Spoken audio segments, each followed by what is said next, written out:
महाराज श्री जी की कृपा से उनके नाम में प्रीति है और उनके नाम का प्रतिदिन जाप भी करता हूँ। अभी मैं विद्यार्थी जीवन में हूँ। मेरी आदत देर रात तक जागकर पढ़ने की है। सभी के कहे अनुसार मैंने सुबह जल्दी जागकर पढ़ने का प्रयास लंबे समय तक किया, किंतु मन नहीं लगा। ऐसा मेरे और अन्य कई विद्यार्थियों के साथ होता है। महाराज जी, अपना मार्गदर्शन दीजिए। क्या भविष्य में इस दिनचर्या से शारीरिक और मानसिक स्वास्थ्य में बुरा प्रभाव पड़ सकता है, या मैं इसको ऐसे ही जारी रखूं, या एवं सुबह पढ़ने हेतु 2:30-3 बजे रात तक। हाँ, आजकल तो इसे बच्चे जो अच्छी पढ़ाई कर रहे हैं वो ऐसा ही हमें बताए।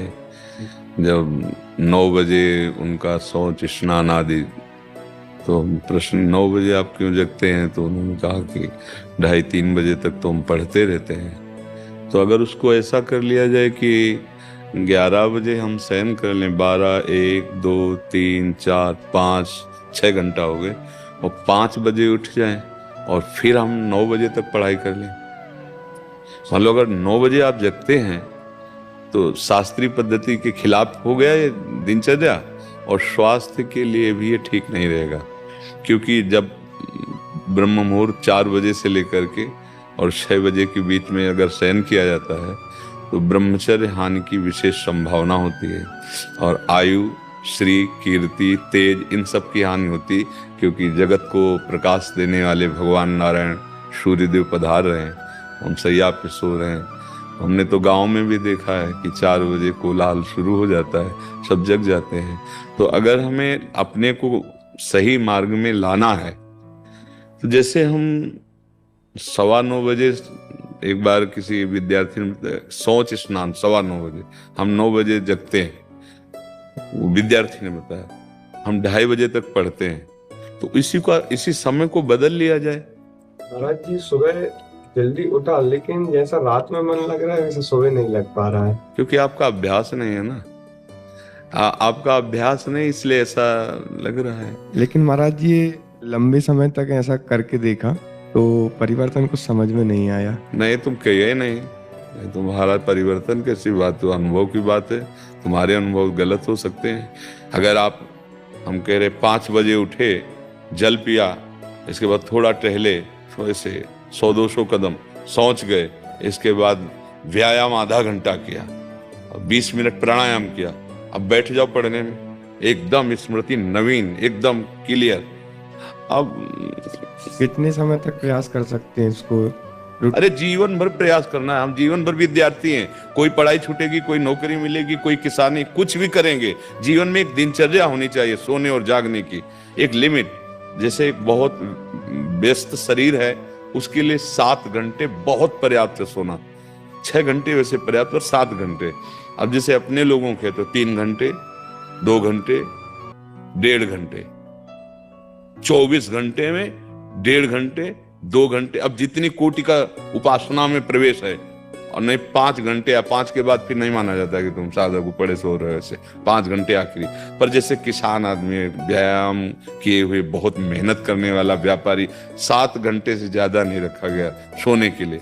आप देखो, फिर वही हमारी बात आती है, दिनचर्या एक तेज लाती है।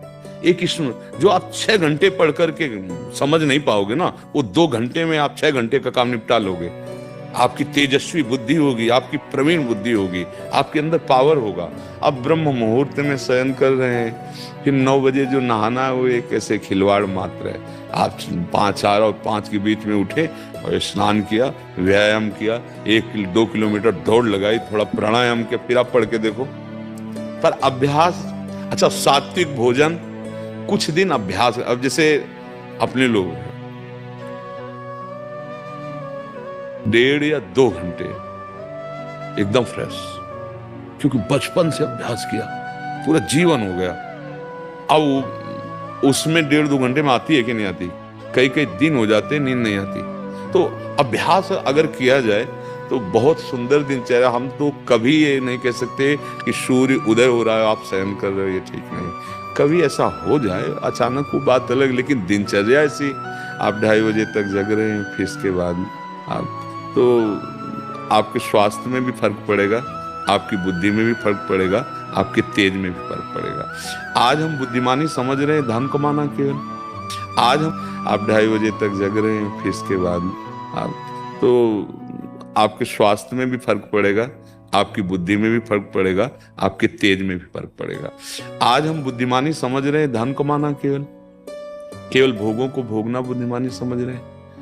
यही बुद्धिमानी मानी जाती है। एक जैसे आके प्रश्नकर्ता ने प्रश्न किया था कि हम ऐसों को तो जो मांस खाते हैं, शराब भी पीते हैं और अपने मतलब टाइम से यही टाइम 11 बजे जगना, ऐसा खूब ऐश्वर्यवान है, खूब मौज मस्ती से रहे, उनकी कोई परेशानी नहीं है। ठीक है, इसे तुम सुख मौज मस्ती समझ रहे हो।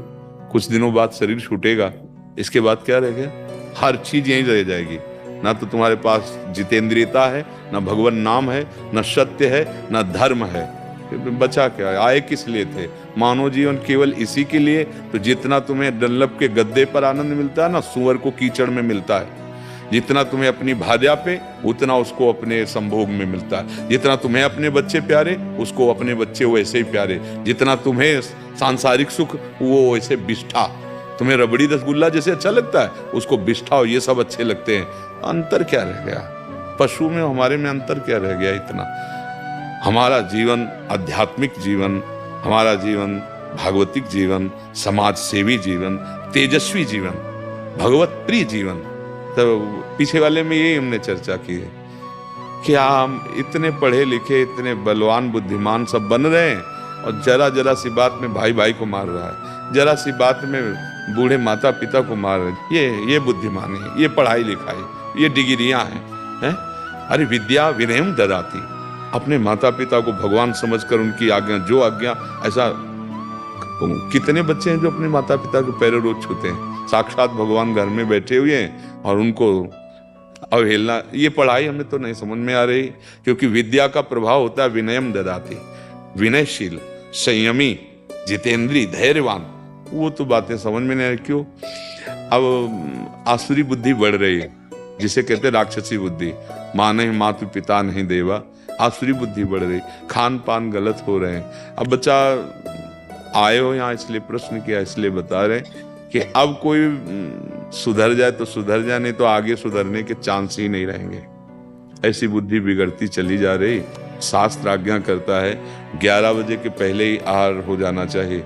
इसके बाद प्रातः ब्रह्म मुहूर्त के बाद, रात्रि में कोई निशाचर थोड़ी आहार विहार।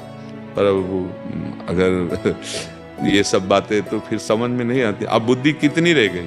भोग भोगो, खाओ पियो, मर जाओ, बस इतनी रह गई है। आप देखो ना, किसी प्रकार से धन आना चाहिए, वो इन किन प्रकार कैसे हो। बहुत पढ़े लिखे हैं, लेकिन सभ्यता, नम्रता, धर्म, सत्यता, पवित्रता एक लक्षण नहीं दिखाई दे रहे। सुंदरता दिखाई देगी, बनावटी बाहर की, पवित्रता नहीं होगी।